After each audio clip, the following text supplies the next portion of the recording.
رب اشرح لي صدري ويسر لي امري واحلل عقدة من لساني يفقهوا قولي.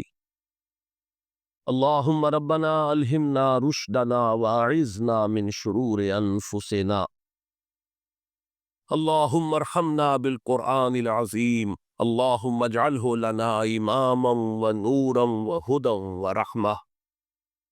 اللهم ذكرنا منه ما نسينا وعلمنا منه ما جهلنا وارزقنا تلاوته آناء الليل وآناء النهار واجعله لنا حجة يا رب العالمین آمین۔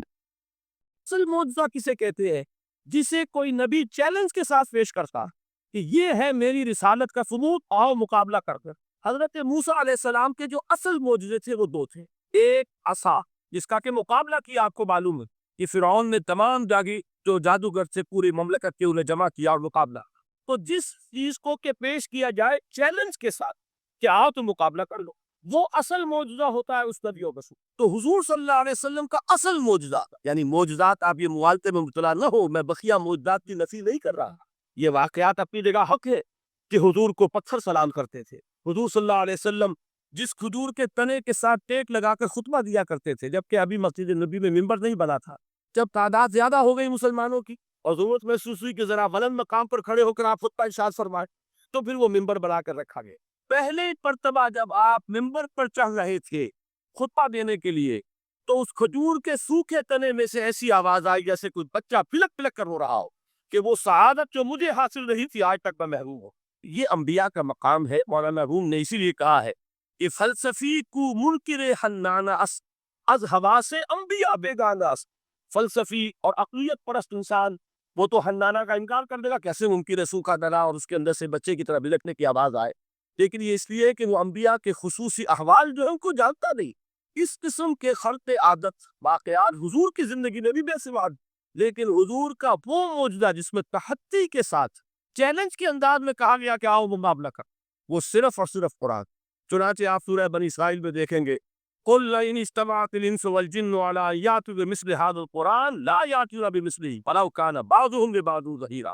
اے نبی چیلنج کر دیجئے، اگر تمام انسان اور تمام جن مل کر یہ چاہیں کہ اس قرآن جیسی کوئی تصنیف کر دے، تو چاہے وہ ایک دوسرے کا کتنی بھی اس میں مدد کرے اور تعاون کرے، وہ ہرگز قرآن جیسی کتاب تصنیف نہیں کر سکتے۔ اس سے آگے بڑھ کر یہ بات کہی گئی، اچھا پورا قرآن نہیں لا سکتے، اس قرآن کی طرح کی 10 صورتیں ہی تصنیف کر لو۔ جب اس کا بھی جواب نہیں دیا گیا تو جسے کہتے ہیں برسبیل تنزل، اور پنجابی میں کہتا ہے کہ برے کو گھر تک پہنچانا، وہ برے کو گھر تک پہنچانے کے لیے فرمایا ایک صورت ہی بنا لاؤ۔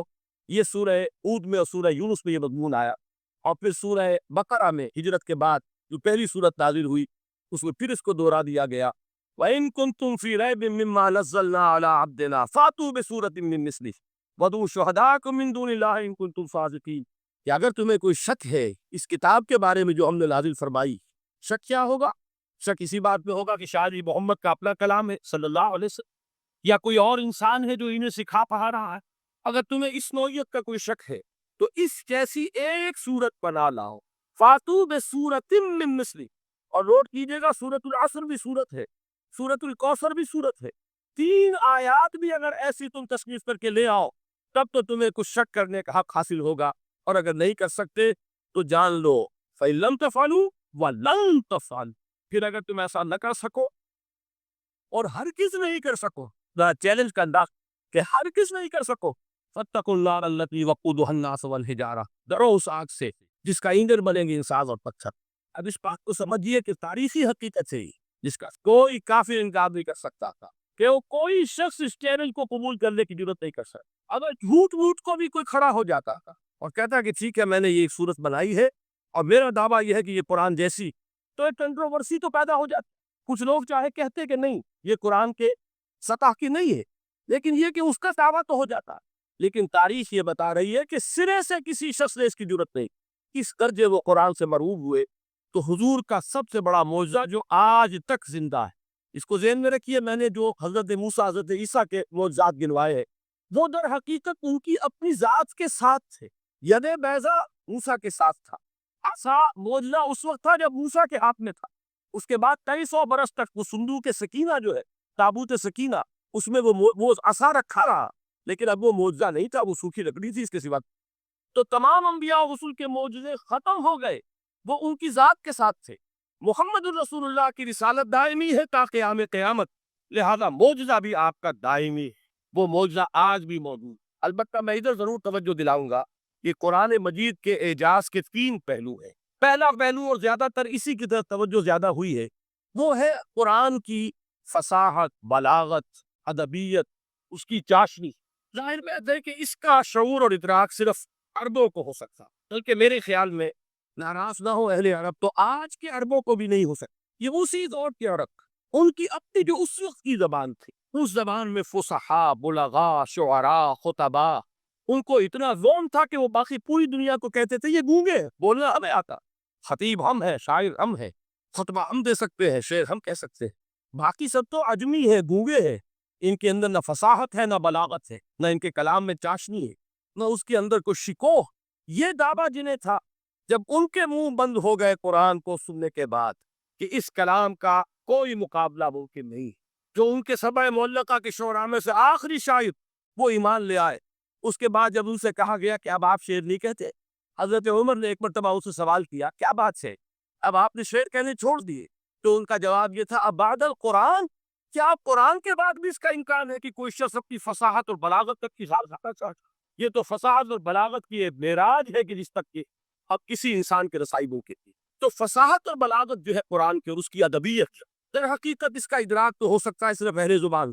ہم لوگ جو ترجموں سے پڑھتے ہیں، چاہے کتنی ہی گرامر پڑھ لیں، کتنی صرف و نحو پڑھ لیں، واقعہ یہ ہے کہ وہ جو ایک ہوتا ہے نفس پر جب ڈیولی آتی ہے تو جو ایک آپ کو فیل ہوتی ہے، وہ فیل ہم جو عجمی لوگ ہیں جن کی مادری زبان عربی نہیں ہے، وہ قرآن مجید کی فصاحت اور بلاغت کو اس طور سے نہیں سمجھ سکتے جیسے کہ اہل زبان سمجھ سکتے ہیں، اور خاص طور پر جیسے کہ اس زمانے کے اہل زبان نے سمجھ سکتے۔ آج چونکہ عربی زبان ویسے تو جو اس کی فصیح لینگویج ہے، اور جو کہ تو اپنی اثر پر قائم ہے، وہ اسی قرآن کے دفعل اور قرآن کے صدقے قائم، ورنہ دنیا میں کوئی دوسری زبان نہیں ہے کہ جو 1500 برس تک اتنی پیور رہ جائے، اس کو تبدیلیات۔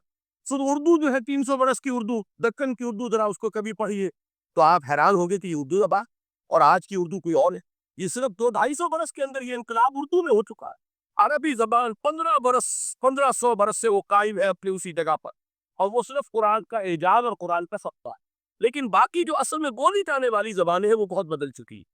لہذا تمام اہل عرب کے لیے بھی اب قرآن کے اس پہلو کو صحیح طور پر سمجھنا ممکن نہیں۔ قرآن کی جو اعجاز کے 2 پہلو ہے، وہ ہے در حقیقت جو میری اور آپ کی توجہ کے خاص طور پر در حقیقت حقدار ہے، اور ہمیں ان کی طرف توجہ کرنی چاہیے، بدقسمتی سے اس کی طرف عام طور پر علماء نے توجہ نہیں کی، اس کی صرف ادبیت ہی کا چرچا ہوتا ہے۔ اصل میں قرآن مجید علم انسانی کی معراج، فکر، فلسفہ، حکمت، قرآن کی ابدی حکمت، قرآن کا ابدی فلسفہ، قرآن انسانی مسائل کا جو حل دیتا، قرآن نے سوشل سائنسز میں جس طریقے سے رہنمائی کی ہے، یہ 2 پہلو ہے اس کے اعجاز کے، جس کی کہ آج ہمیں ضرورت ہے کہ ہم اس کا شعور اور ادراک حاصل۔ اس کے ضمن میں خاص طور پر علامہ اقبال کا نام دینا چاہتا ہوں۔ میرے نزدیک اس دور میں قرآن مجید کے اس اعجاز اور اس کے ایک معجزہ ہونے کے لیے سب سے بڑی دلیل علامہ اقبال کی شخصیت۔ وجہ کیا کہ علامہ اقبال علماء کے طبقے میں سے نہیں تھے۔ ظاہر بات ہے کہ جن کا پورا جو ہے جن کی زندگی گزرتی ہو قال اللہ قال رسول میں، ان کے دلوں میں عظمت قرآن کی، ان کے دلوں میں حضور کی محبت، یہ تو سمجھیے کہ ہونی ہی چاہیے، ان کے شب و روز اسی میں گزرتے ہیں۔ لیکن یہ کہ ایک ایسا شخص جس کی تعلیم کالج ہو، یونیورسٹی ہو، جس نے مشرق و مغرب کے فلسفے کا غالدہ، وہ شخص اور وہ بھی اس دور میں جبکہ ہم پر مغرب سے مروبیت خوش شدید تھی۔ آج تو وہ مروبیت بہت کم ہو چکی، آج تو ہمارا عام نوجوان جو ہے وہ آنکھوں میں آنکھیں ڈال کر بات کرتا، اس میں خود اعتمادی ہے۔ ہمارا بھی اپنا ایک معاشی نظام، ہمارا اپنا ایک سیاسی نظام ہے، ہمارا ایک اپنا سماجی نظام، ہماری اپنی سوشل ویلیوز ہیں۔ آج کا نوجوان الحمدللہ احیاء اسلام کی وہ جد و جہد جو ہے وہ مرحلہ در مرحلہ بہرحال آگے بڑھتی، وقت لگے گا، لیکن یہ کہ اس میں یقیناً ترقی ہوئی۔ اسی کا نظر یہ ہے کہ خود اعتمادی، we have confidence۔ ہم جانتے ہیں کہ اسلام ایک دین ہے، مکمل دین ہے، اس کے پاس زندگی کے تمام مسائل کا حل ہے، لیکن یہ ہے آج 1985 کی بات، علامہ اقبال صدی کے آغاز میں گئے ہیں یورپ، جبکہ ہم محکوم تھے انگریز کے، ایک حاکم قوم کے ہاں جا کر اس سے مروبیت کتنی شدید اس وقت تھی. جو جاتا تھا اکثر و بیشتر جو ہے واپس آتا تھا تو کھڑے ہو کر پیشاب کرنا تم بھی سمجھتا ہے، اس لیے کہ اس نے وہاں پر لوگوں کو یہی کرتے دیکھا. ان کا لباس، ان کی وضاقتہ، ان کی تہذیب، ان کا تمدن، ہر طرح سے ان کے گن گاتا ہوا، ان کے لیے وہ بہت قصیدے جو ہے تعریف کے کہتا ہوا آتا تھا. لیکن ایک علامہ اقبال کی شخصیت وہ ہے کہ وہ یہ خود کہتے ہیں کہ میں اس آگ میں ڈالا گیا ہوں مثل خلیل. مغربی تہذیب کے اس الاؤ میں مجھے اس طرح ڈالا اللہ نے جیسے کہ حضرت ابراہیم کو آگ میں ڈلوایا. میں اس تہذیب کے اس الاؤ کے اندر سے ہو کر آ رہا ہوں، اور میں نے یہ دیکھ لیا ہے کہ یہ تہذیب کھوکھلی ہے، اس کے اندر کوئی پائیداری نہیں ہے. نظر کو خیرہ کرتی ہے تب چمک تہذیب حاضر کی، یہ سنائی مگر جھوٹے نگوں کی ریزہ کاری ہے. اور دیار مغرب کے رہنے والوں خدا کی بستی دکان نہیں ہے. کھڑا جسے تم سمجھ رہے ہو وہ اب ذرے کا معیار ہوگا. تمہاری تہذیب اپنے خنجر سے آپ ہی خودکشی کرے گی. جو شاخ نازک پہ آشیانہ بنے گا ناپائیدار کو. اب آپ اندازہ کیجئے وہ شخص جو بنیادی طور پر فلسفی ہے، فلسفے کا طالب علم، وہ جرمنی اور انگلستان میں جا کر فلسفے کھنگالنے کے بعد اسے اگر تسکین حاصل ہوئی، اس کی جو علم کی پیاس تھی اگر اسے سیری حاصل ہوئی تو صرف قرآن کے ذریعے سے. نہ کہیں جہاں میں اما ملی، جو اما ملی تو کہاں ملی میرے جرم خانہ خراب کو تیرے عفو بندہ نواز پہ. یہ وہ شخص ہے آخری زندگی میں ان کا کام صرف ایک رہ گیا تھا قرآن کی تلاوت. بڑے بڑے فلسفی ملنے آنے سے، علامہ اقبال سے ملنے، وہ سمجھتے تھے بڑی لائبریری ہوگی. جیسے بڑے وکیل اس کی لائبریری آپ کو معلوم ہے کتنی جلدیں رکھی ہوگی، خوبصورت جلدیں بنی ہوئی، ایسے ہی کوئی بڑا فلسفی، بڑا پروفیسر، اس کی اسٹڈی، اس کی کتابیں بڑی مرغوب کن ہونی چاہیے. لیکن علامہ اقبال کے یہاں سب کتابیں اٹھوا دی تھی، صرف ایک کتاب رہ گئی. اور سید نذیر نیازی کا نام آپ نے سنا ہوگا. انہوں نے جب یہ گواہی دی ہے، یہ واقعہ شاید آپ کے علم میں نہ آیا ہو، یہ بہت اہم واقعہ ہے. وہ یہ لکھتے ہیں کہ میں نے ایک مرتبہ علامہ سے پوچھا کہ کچھ لوگ اعتراض کرتے ہیں یا یہ خیال ظاہر کرتے ہیں کہ آپ نے اپنا فلسفہ خودی نیٹشے سے لیا ہے، کوئی کہتا ہے فلاں سے لیا ہے، وہ کہتا ہے فلاں سے لیا ہے. کچھ آپ خود بتا سکیں گے کہ آپ کے فلسفہ خودی کی سورس کیا ہے؟ تو علامہ نے کہا کہ اچھا کل فلاں وقت آ جانا تو میں تمہیں لکھوا دوں گا، ڈکٹیٹ کرا دوں. سید نذیر نیازی کہتے ہیں کہ میں بہت خوش ہوا کہ یہ سعادت میرے حصے میں آ رہی ہے کہ علامہ اقبال خود مجھے تحریر کرائیں گے کہ میرے فلسفے کی سورس کیا ہے. میں نے کہاں سے اخذ کیا. دوسرے روز وہ گئے، حاضر ہوئے، پڑے ہی ارمانوں کے ساتھ پینسل اور کاپی لے کر بیٹھے. علامہ نے فرمایا ذرا قرآن مجید نکالنا. تو قرآن مجید لائے، حیران ہوئے، یہ فلسفے کا سورس مجھے ڈکٹیٹ کرانے چلے تھے، یہ قرآن مجید کہہ رہے.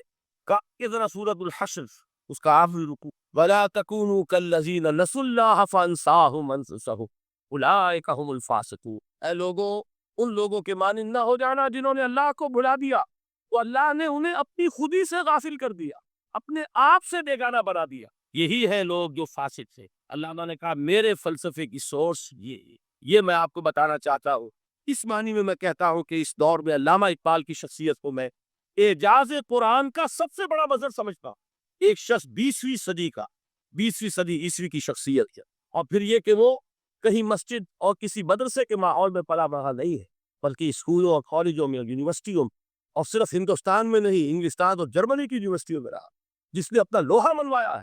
وہ شخص اگر یہ کہتا ہے کہ میرے لیے فکر کی بنیاد، میرے فلسفے کی سورس، میری تمام سوچ کی رہنمائی جو ہے وہ اس کتاب نے کی ہے، تو معلوم ہوا کہ واقعتاً یہ قرآن مجید آج بھی موجود.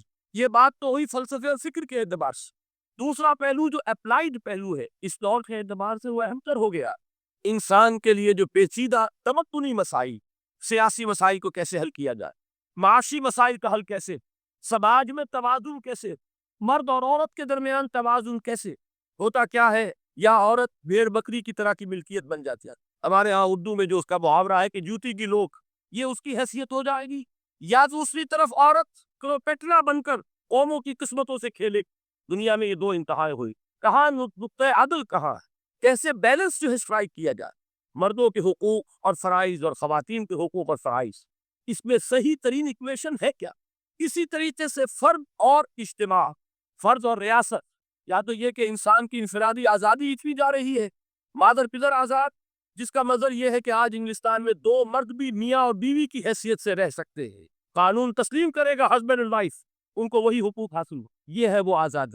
اور یا پھر یہ ہے کہ جو روس میں ہے یا دوسرے ممالک میں ہے کہ آزادی بالکل ختم، اور معلوم ہوا کہ ٹوٹلیٹیرین سوسائٹی، مستبد دانہ نظام، ان کے درمیان نقطۂ عدل کہاں؟ اسی طرح سرمایہ اور محنت، اگر ذرا سا سرمایہ کو چھوٹ ملتی ہے وہ مزدور کا خون چوستا تھا اور اس کا حق اس کو نہیں دیتا تھا۔ اقبال نے بہت خوبصورت انداز میں کہا ہے کہ خواجہ از خون رگے مزدور سازد لالے نا، از جفائے دہ خدایاں کشت دہ کا نا خراب، انقلاب انقلاب انقلاب۔ ایک طرف سرمایہ دار ہے جو مزدور کی رگوں میں سے خون نچوڑ کر سرخ شراب کا پیمانہ لے کر بیٹھا ہو، وہ در حقیقت مزدور کا خون ہے جو پی رہا ہے۔ ایک طرف وہ زمیندار اور جاگیردار ہے جو کاشتکار کا خون جو ہے چوس رہا ہے۔ تو یہ انتہا ہے، اور یا یہ ہے کہ اگر ذرا آپ مزدور کو یا سرمایہ اس کارکن کو تحفظ دیجیے تو وہ کام نہیں کرتا۔ ہمارے ہاں پچھلے دور میں یہی ہوا تھا۔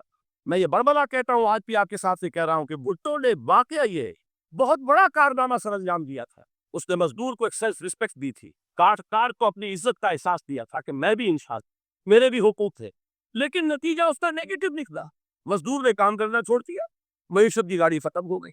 وہ چیز کی جو متوازن ہو، جس میں مزدور کو اس کا حق مل رہا ہو اور پسینہ خشک ہونے سے پہلے اس کی جائز مزدوری اس کو مل گئی ہے، جس میں کہ انسان کسی سرمایہ دار کی رعیت بن کر رہے گا۔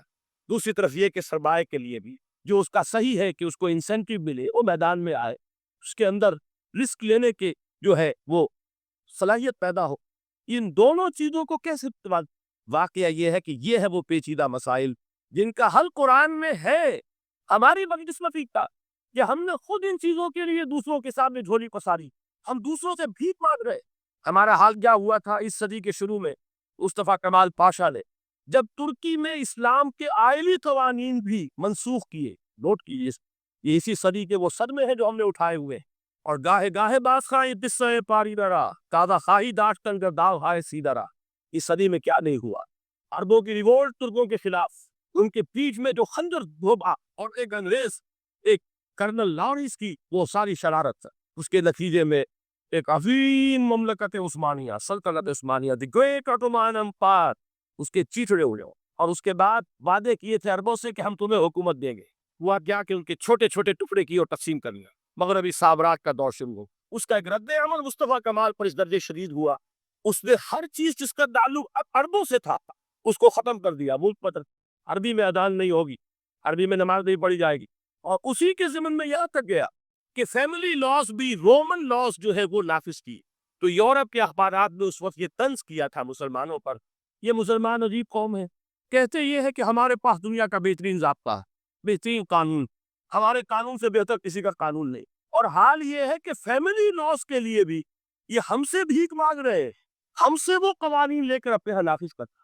آج بدقسمتی سے اکثر و بیشتر مسلمان ممالک کا حال یہی، آج ہم ان سے بھیک مانگ رہے ہیں، کہیں جمہوریت کی بھیک ہے، کہیں سوشلزم کی بھیک ہے، کہیں کسی اور سماجی نظام کی بھیک ہے، کہیں مرد اور عورت کی کامل مساوات کا ایک نظریہ ہے، شانہ بشانہ چلنے والا فلسفہ ہے، جو خالص مغرب کی تہذیب کی بھیک ہے جو مانگی جا رہی ہے۔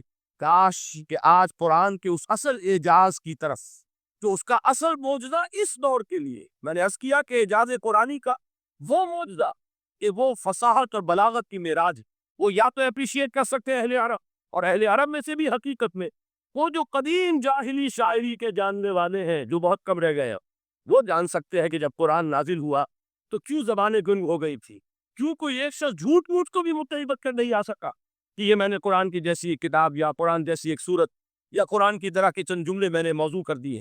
لیکن دوسرا پہلو ہے فکر اور فلسفہ، اس کے اعتبار سے جس کا سب سے بڑا ثبوت اس دور میں علامہ اقبال، اور تیسرا پہلو ہے Islamic social sciences, political science, economics, sociology. اس میں جو کچھ قرآن نے دیا ہے، جو آج بھی انسان کی رہنمائی کے لیے بہترین نظام ہے، اس نظام کو ہم سمجھے، اسے دنیا کے سامنے پیش کرے، تب در حقیقت قرآن مجید کا اعجاز سامنے آ۔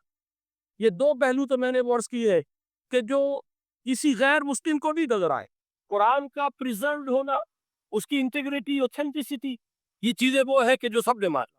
قرآن کے ذریعے تاریخ انسانی کا عظیم ترین انقلاب برپا ہونا، یہ وہ بات ہے کہ جو کسی اندھے کو بھی دیکھنی پڑتی ہے۔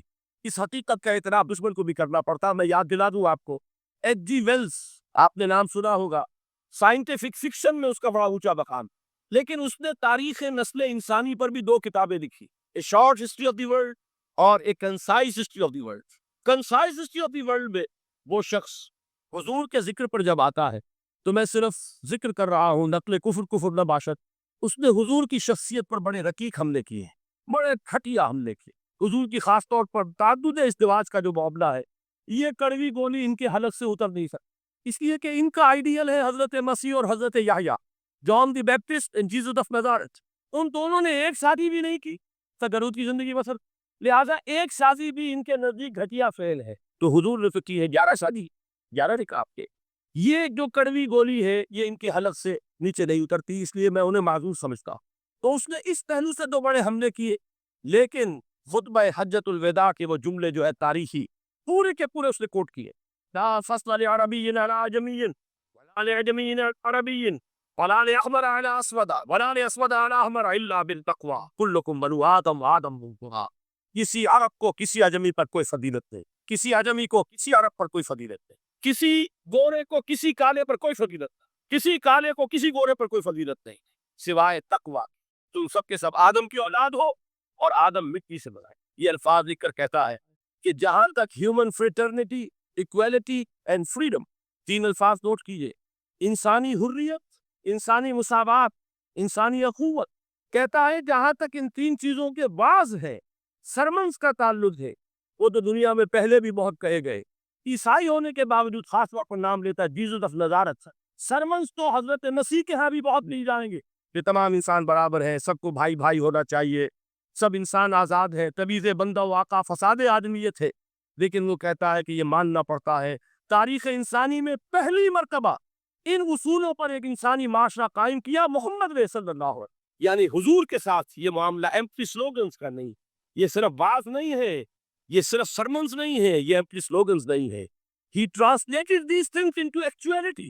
ایک حقیقت, ایک واقعے کی شکل دی ہے محمد نے صلی اللہ علیہ وسلم, جو معاشرہ پیدا کیا جس میں انسانی اخوت, انسانی مساوات اور انسانی حریت, یہ تینوں اقدار بتمام و کمال بات. یہی وجہ ہے اس صدی میں نوٹ کیجئے گاندھی جی, موہن داس کرم چند گاندھی, جس کو آج پوری دنیا میں تسلیم کیا جاتا ہے, عالم عرب میں بھی مہاتما گاندھی کی بڑی عزت تھی.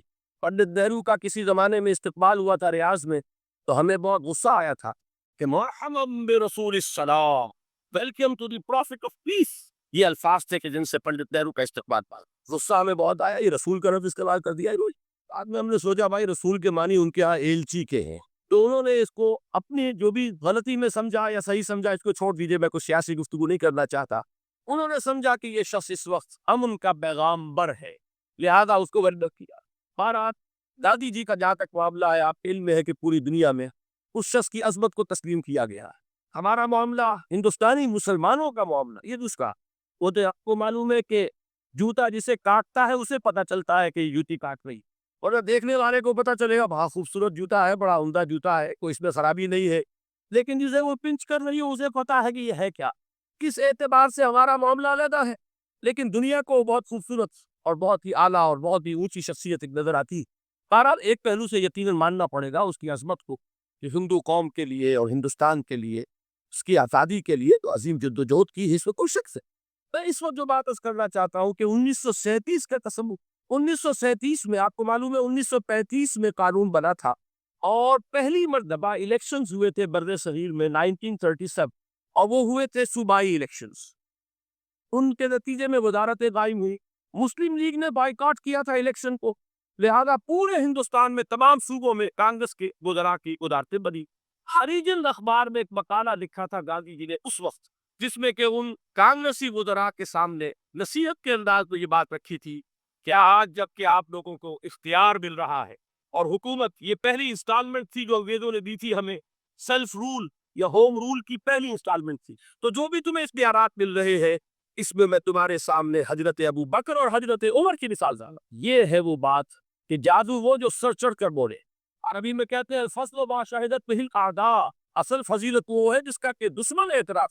مہاتما گاندھی اگر اعتراف کر رہا ہے کہ تاریخ انسانی کی عظیم ترین شخصیت ہے حکومت کی سطح پر, وہ ابو بکر اور عمر ہے, تو ابو بکر اور عمر کس طرح کے پھل ہیں؟ وہ شجرہ طیبہ, شجرہ نبوت ہے, کہ جس کے پھل ہے ابو بکر اور عمر, جن کو تربیت دی ہے محمد صلی اللہ علیہ وسلم. تو معلوم ہوا کہ یہ چیزیں وہ ہے کہ جس کا لوہا آج دنیا مان رہی ہے. لہذا ہمیں قرآن مجید کے اعجاز کے پہلو سے ان اعتبارات سے خود بھی توجہ کرنی چاہیے اور دنیا کو بھی ادھر متوجہ کرنی چاہیے. اب میں تبرکاً 3 مقامات سے میں نے آیات پڑھی ہیں۔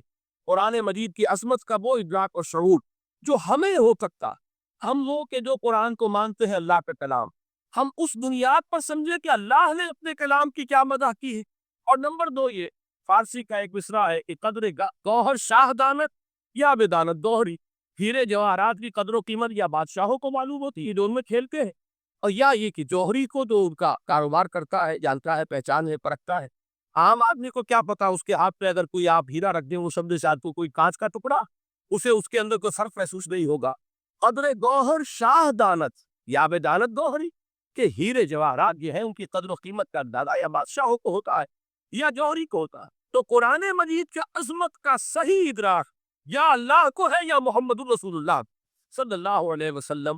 باقی جو کچھ دنیا دیکھتی ہے وہ تو وہ ظاہر کا ایک پہلو ہے، وہ تاریخی حقائق ہیں جو میں نے آپ کے سامنے رکھے۔ باقی قرآن مجید کی عظمت کا کوئی صحیح ادراک ہو سکتا ہے یا وہ اللہ تعالیٰ کی زبانی اور یا ہوگا محمد الرسول اللہ صلی اللہ علیہ وسلم کے فراہمی کی۔ اسی لیے میں نے 3 جگہ سے آیات پڑھی ہیں۔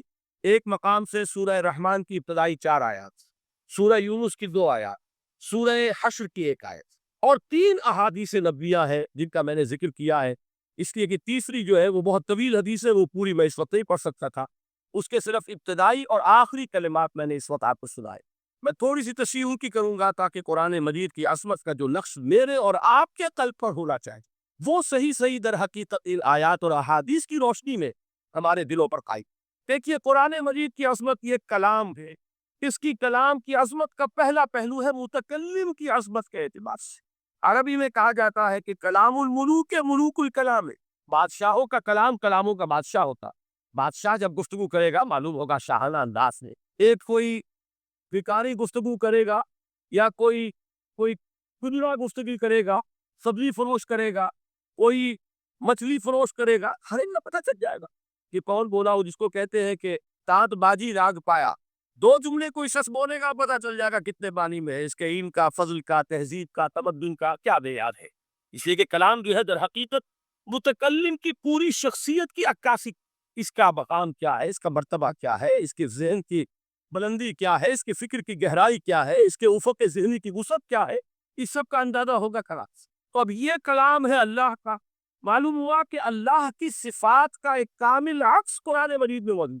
یہ بات سمجھیے، اس کو قرآن نے کس طرح بیان کیا، یہ وہ لطیف حقائق ہیں جن کے لیے قرآن مجید تمثیل کا براہ اختیار کرتا ہے۔ اب سورہ حشر کی تمثیل کیا ہے؟ لَوْ أَنزَلْنَا هَذَا الْقُرْآنَ عَلَى جَبَلٍ، اگر ہم نے اس قرآن کو کسی پہاڑ پر اتار دیا ہوتا، لَرَأَيْتَهُ خَاشِعًا مُتَصَدِّعًا مِّنْ خَشْيَةِ اللَّهِ، تم دیکھتے اس پہاڑ کو کہ اللہ کی خشیت سے دب جاتا اور پھٹ جاتا۔ وَتِلْكَ الْأَمْثَالُ نَضْرِبُهَا لِلنَّاسِ لَعَلَّهُمْ يَتَفَكَّرُونَ، اور یہ مثالیں ہیں جو ہم لوگوں کے لیے بیان کرتے ہیں تاکہ وہ تفکر سے کام ہے اور وہ فکر۔ میں اور آپ قرآن کی عظمت سے واقف نہیں ہوں گے، اس بات کو نوٹ کر لیجئے، تو میں اور آپ اپنا وقت کیسے صرف کریں گے؟ اس کے انسان کا ایٹیٹیوڈ بڑا یوٹیلیٹیرین ہے، آج کے انسان کا خاص طور وہ کسی ایسے ہی کام کے لیے وقت لگائے گا جس میں اس کے لیے فائدہ، اور اس فائدے کی چیز اگر نہیں ہے تو اس کی طرف متوجہ نہیں ہوگا۔ اگر قرآن مجید کی عظمت کا ہمیں ادراک ہو جائے تو ہم اپنا پورا وقت اس کے لیے مقرر کریں، اس کو سمجھیں گے، اس کی گہرائیوں میں غوطہ زنی کریں گے، جیسے اقبال نے کہا کہ قرآن میں ہو غوطہ زن ہے مرد مسلمان۔ لیکن اگر یہ کہ اس کی عظمت کا ادراک نہ ہوا تو بس یہ کہ کبھی اتفاق ہو گیا کہ کھول لیا اور اس کو پڑھ بھی لیا بغیر سمجھے، اور اس کا ثواب کسی اور کو پہنچا دی، وہ آج حصول ثواب بھی نہیں رہا، ایصال ثواب ہی رہ گیا۔ ورنہ یہ کہ بہرحال علامہ اقبال نے جو اس پر پھپتی چست کی ہے کہ بایا تشترا کارے جزی نیست کہ از یاسین او آسا بمی، اس قرآن کی عظیم آیات سے اے مسلمان آج تیرا سروکار صرف اتنا رہ گیا ہے کہ کوئی شخص مر رہا ہو، عالم نزا میں ہو، تو اس کو یاسین سنا کر اس کی جان جلدی سے نکالو، آسانی سے نکل جائے، بس یہ سروکار رہ گیا۔ میں یہ نہیں کہتا کہ نہ پڑھی جائے، حضور نے فرمایا پڑھنی چاہیے، لیکن صرف یہ نہیں ہے اس کا مصرف، یہ تو انسانی زندگی کی رہنما کتاب بن کر نازل ہوئی، اس کے اوپر اس اعتبار سے توجہ تم نہیں کر رہے ہو، بلکہ تمہاری اس کے ساتھ جو ہے دلچسپی صرف اتنی رہے۔ تو پہلی بات یہ کہ یہ سمجھیے کہ قرآن نے یہ تمثیل اختیار کی اپنے عظمت کے بیان۔ اگر ہم نے اس قرآن کو پہاڑ پر اتار دیا ہوتا تو تم دیکھتے کہ وہ پھٹ جاتا، اور تک آپ اس کو سمجھیے، القرآن یفسر بعضہ بعضا، قرآن کا ایک حصہ دوسرے حصے کی تفسیر کرتا ہے۔ سورہ اعراف میں واقع آیا ہے کہ حضرت موسیٰ علیہ السلام کا آپ کو معلوم ہے کہ کوہ کور پر اللہ تعالیٰ سے ہم کلامی کا شرف حاصل کرتے تھے، گفتگو ہو رہی ہے لیکن اللہ نظر نہیں آ رہا، اب اس کو اپنے اوپر طاری کیجئے، یہ صاف سامنے آتے بھی نہیں، صاف چھپتے بھی نہیں۔ یہ جو صورتحال تھی کہ اگر کسی کی آپ آواز سن رہے ہیں، کلام سن رہے ہیں، سامنے نہیں آ رہا، تو آپ کے دل میں خواہش پیدا ہوگی کہ ذرا سے یہ پردہ بھی اٹھا دیا جائے، مجھے دیدار بھی حاصل ہو جائے۔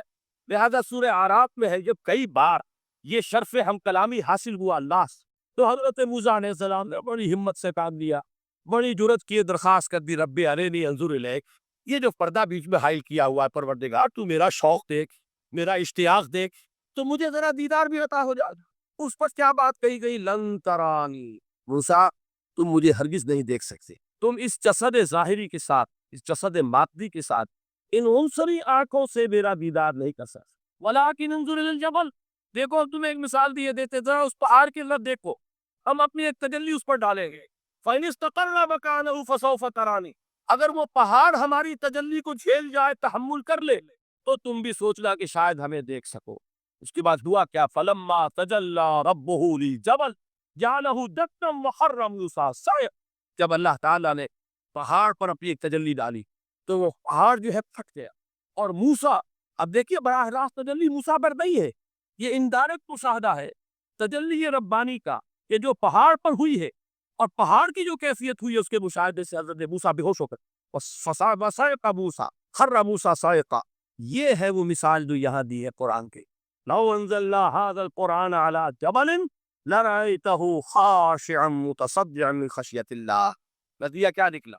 انفر کیجئے، استدلال، استنتاج، نتیجہ یہ نکلا کہ جو تاثیر تجلی ذات ربانی کی ہے وہی تاثیر کلام ربانی کی ہے، صرف یہ کہ ہمیں اس کا شعور نہیں، ہمیں اس کا ادراک تک، یہ بالکل ذات کی تجلی کی جو تاثیر تھی وہی قرآن خود بیان کر رہا ہے، اس کلام ربانی۔ اس کو بھی علامہ اقبال نے خوب کہا ہے، اشگویم آنچ در دل مزمرست، صاف کہہ دیتا ہوں جو کچھ میرے دل میں ہے، یہ کتابیں نیست چیزیں دیگر است، اسے کتاب نہ سمجھ بیٹھنا قرآن کو، یہ کتاب نہیں ہے، کچھ اور ہے۔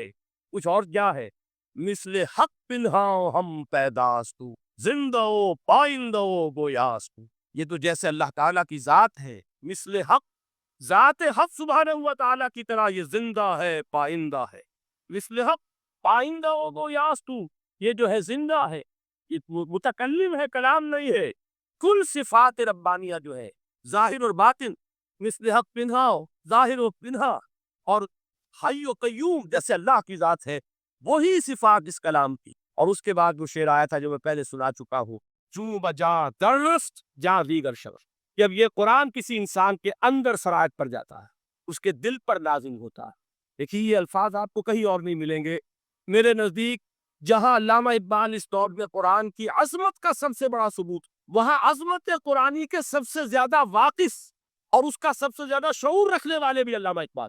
یہ الفاظ آپ کو کہیں نہیں مل سکیں گے کہ مثل حق پنہاں ہم پیداستو زندہ و پائندہ و گویاستو، چوں بجا درست جہاں دیگر شود، جہاں چو دیگر شد جہاں دیگر شود، جب یہ انسانوں کے اندر سرایت کر جاتا ہے، ان کے اندر ایک انقلاب آتا ہے، اور یہ اندر کا انقلاب ہے جو ایک عالمی انقلاب کا پیش خیمہ بنتا ہے۔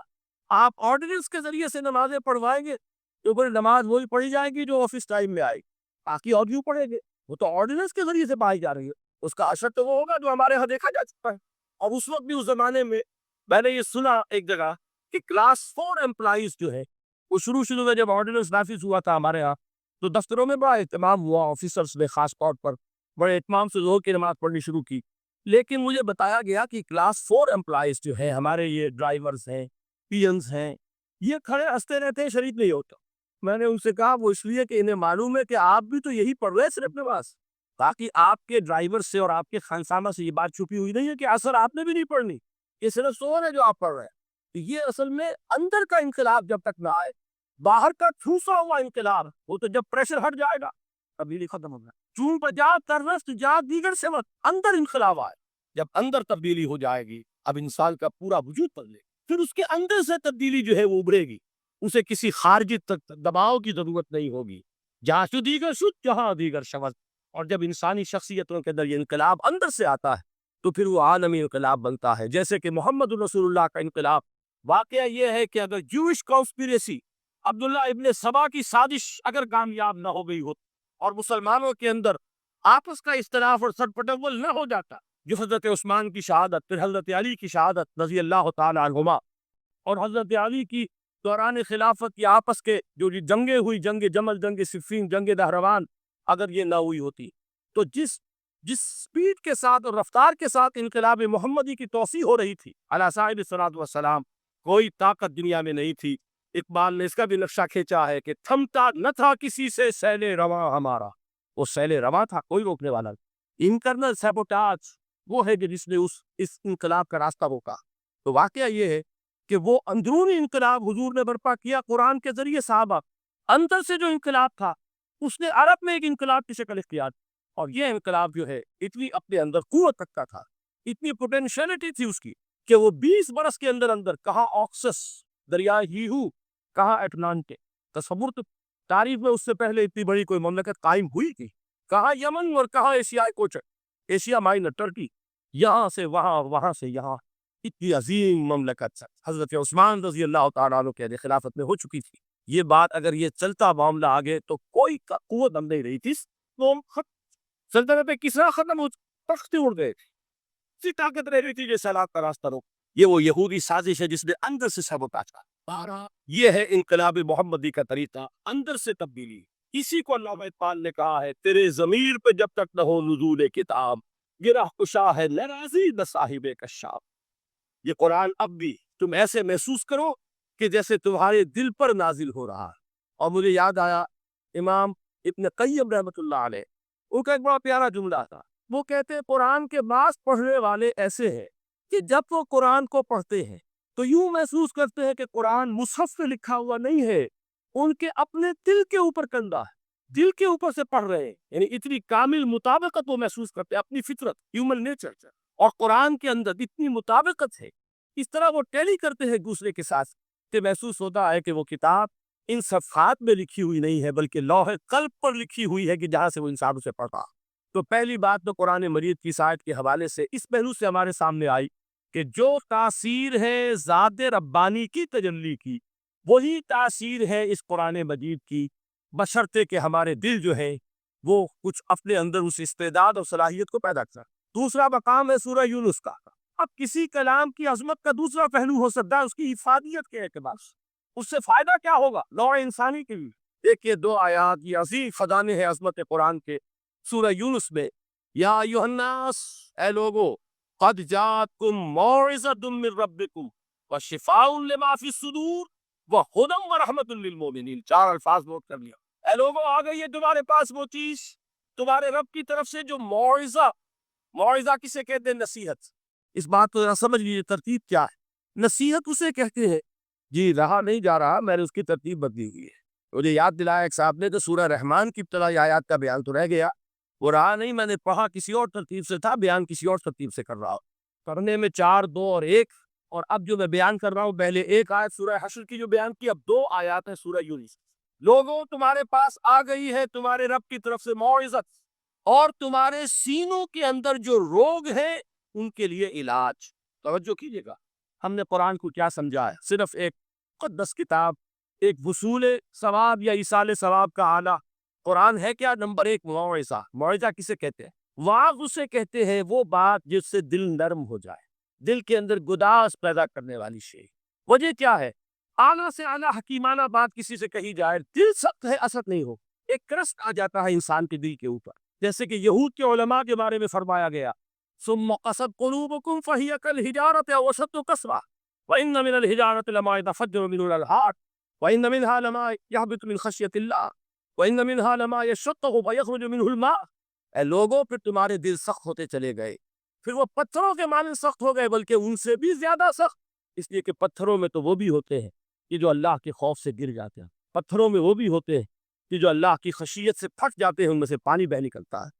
پتھر تو اس طرح کے ہیں، لیکن انسان کا دل جب سخت ہو جائے، جب پتھر بن جائے، تو کوئی شے دنیا کی اس کی سختی کا مقابلہ نہیں کر سکتی۔ پہلے اس سختی کو نرم کریں گے، جیسے زمین ہے چٹیل زمین، اس زمین کے اندر ہل چلے گا تو بارش جو ہے فائدہ دے گی، اس کو آپ زمین کو نرم کرتے ہیں تاکہ وہ بارش کو جذب کرے۔ چٹیل زمین ہے سخت، وہ پانی بہ جائے گا اور وہ زمین کے اندر سے نہیں ہوگا۔ تو پہلا لفظ استعمال کیا موعظہ، یہ قرآن واعظ ہے، نصیحت ہے، دلوں کو نرم کرتا ہے، دلوں پر جو کرسٹ آ گیا ہے سخت اسے توڑتا ہے، اس میں حل چلاتا ہے۔ پھر کیا کرتا ہے؟ پھر جب یہ جذب ہوتا ہے، شفاء لما فی الصدور، جو سینے کے روگ ہیں ان کے لیے شفا۔ اب آپ غور کیجئے گا، علامہ اقبال نے انہی دو اعتبارات سے مسلمانوں کا مرثیہ کہا کہ مسلمانوں نے اس قرآن کو نہ موعظہ کے لیے استعمال کیا اور نہ تزکیہ نفس کے لیے استعمال، بلکہ اس کو فیصلہ بنا لیا ہے وہ جان آسانی سے نکالنے کا نسخہ یا ایصال ثواب کا۔ چنانچہ کہتے ہیں واعظ کے لیے واعظ دستہ زن و افسانہ بند، روائز جو ہے ہمارے داستانے کہتے ہیں، افسانے کہتے ہیں، قصے کہتے ہیں، لطیفے کہتے ہیں۔ معنی او پس تو ہر سے او بلند، اس کے بیان میں معنی تو ہوتے ہیں بہت ہی گھٹیا نیچے کی، بس الفاظ کا شکو ہوتا ہے، الفاظ بہت اونچے ہوتے ہیں۔ صدیم و دیلمی گفتارے او با ضعیف و شاذ و مرسل کارے، سارا واض و نصیحت جو ہو رہا ہے وہ ضعیف حدیثوں کے ذریعے سے، ضعیف روایات، یہ روایات بخاری کی ہو، مسلم کی ہو، ترمذی کی ہو، ابن ماجہ کی، کہاں خطیب بغدادی اور دیلمی وہ کتابیں کہ جن کی کوئی سند نہیں ہے، وہاں کی روایات کے ذریعے سے لوگوں کو تذکیر کرنے کی کوشش کر رہے ہیں۔ با ضعیف و شاذ و مرسل کارے ہوئی، ضعیف روایات، شاذ روایات، مرسل روایات جن کا سلسلہ روایت محمد رسول اللہ تک متصل نہیں ہے، اس کے ذریعے سے کر رہے ہیں۔ حالانکہ موعظہ، سب سے بڑا موعظہ یہ قرآن کہتا ہے خود فذکر بالقرآن من یخاف وعید، اے محمد صلی اللہ علیہ وسلم آپ اس قرآن کے ذریعے نصیحت، یہ قرآن ہے جو دلوں کی سختی کو ختم کرے گا، گداز پیدا کرے۔ دوسری طرف علامہ اقبال کیا کہتے ہیں کہ جہاں تک ہمارے ہاں جو بھی تصوف کے معروف حلقے ہیں، صوفیاء حق کی بات نہیں کہہ رہا، وہاں قوالی ہو رہی ہوگی تو حال آ جائے گا۔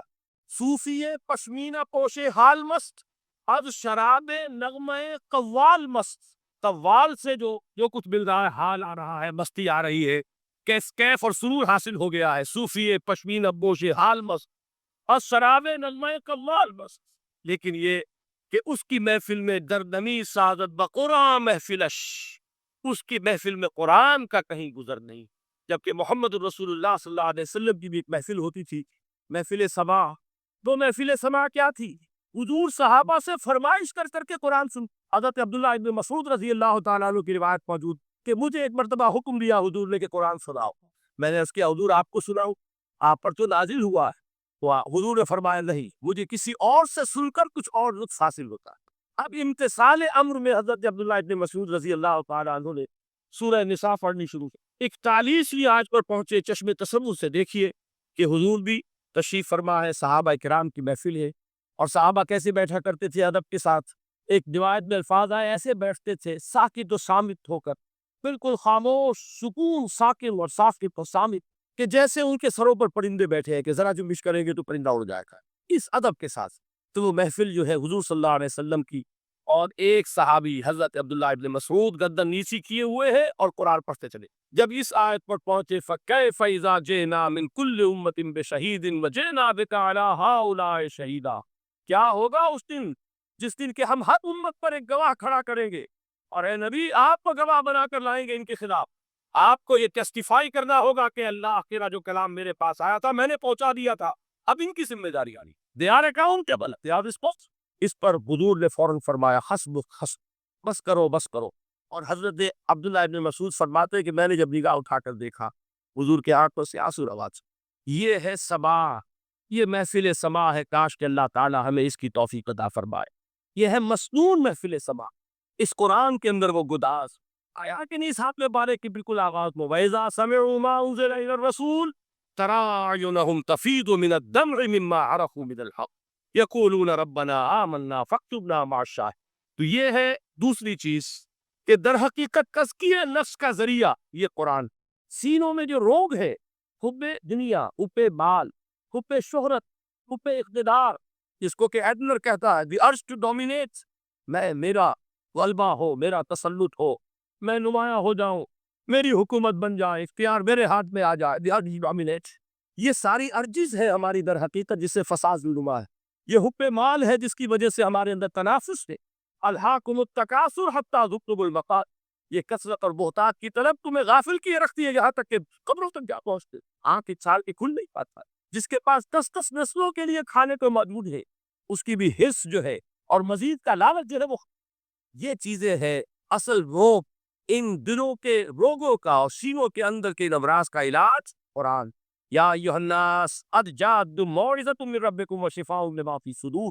اب کب یہ دو چیزیں ہو جائیں گی، اب تیسرا لفظ ہے ہدن. ہدایت بیکار ہے جب تک دل میں گداز نہ ہو.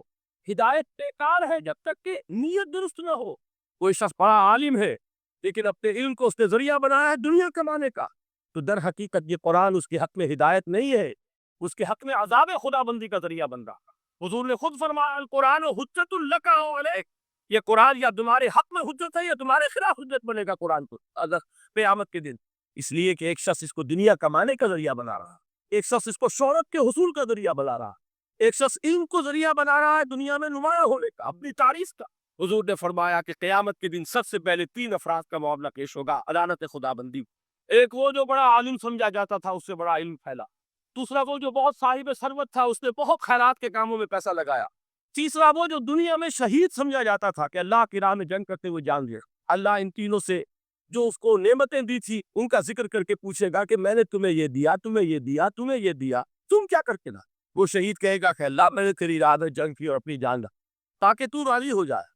اللہ فرمائے گا کذبتا، تو نے جھوٹ بولا. انک قد قاتلت لیقال جریء.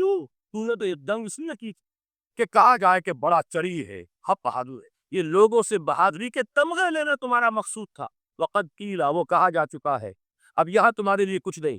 اور فرشتوں کو حکم ہوگا، وہ عہدے منہ اس کو گھسیٹتے ہوئے جہنم میں جھونک. دنیا میں شہید سمجھا جا رہا ہے، آخرت میں جہنمی.